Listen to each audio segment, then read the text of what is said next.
थांब बाळा, घाईघाईत हा व्हिडिओ पुढे ढकलू नकोस, कारण रोज रात्री तू माझ्याकडे जो एक संकेत मागत होतास ना, आज मी स्वतः तुझ्यासाठी तोच दैवी संकेत घेऊन आलो आहे.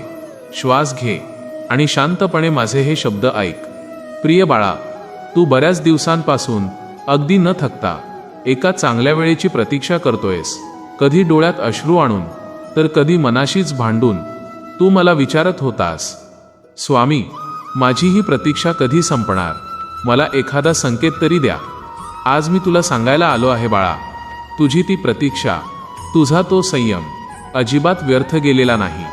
ज्या क्षणाची तू वाट पाहत होतास तो क्षण आता अगदी तुझ्या वेशीवर येऊन ठेपला आहे.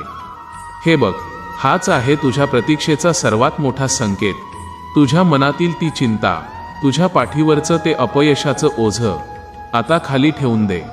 कारण ज्या कठीण प्रसंगातून तू गेला आहेस ते तुला संपवण्यासाठी नव्हते, तर तुला कणखर बनवण्यासाठी होते. ज्या ज्या रात्री तू अंधारात एकटाच रडला आहेस त्या प्रत्येक अश्रूचा हिशोब माझ्याकडे जमा आहे.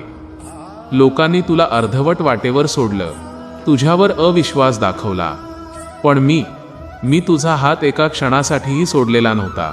तुझ्या आयुष्यात बंद झालेले सर्व मार्ग आता हळूहळू उघडणार आहेत. ज्या संधीची तू वाट पाहत होतास ती संधी आता स्वतः तुझ्या दारात चालून येईल. मनातली भविष्याची भीती काढून टाक. आता तुझ्या आयुष्यात आनंदाची, सुखाची आणि प्रगतीची एक नवीन पहाट उगवणार आहे. हा संकेत तुझ्या नशिबाला एक नवीन वळण देणारा संकेत आहे. फक्त माझ्यावरचा अढळ विश्वास असाच कायम ठेव आणि आजच तुझ्या मनातील ती सर्व नकारात्मकता माझ्या चरणी सोडून दे. जर तुला माझ्या या संकेतावर आणि माझ्या शब्दांवर पूर्ण विश्वास असेल तर आत्ताच मनापासून कमेंटमध्ये लिही, श्री स्वामी समर्थ. मला तुमच्या संकेतावर पूर्ण विश्वास आहे आणि हा पवित्र संकेत त्या प्रत्येक भक्तापर्यंत पोहोचव जो आज एका दैवी संकेताची वाट पाहत आहे. भिवू नकोस बाळा, मी सदैव तुझ्या पाठीशी आहे. श्री स्वामी समर्थ. श्री स्वामी समर्थ.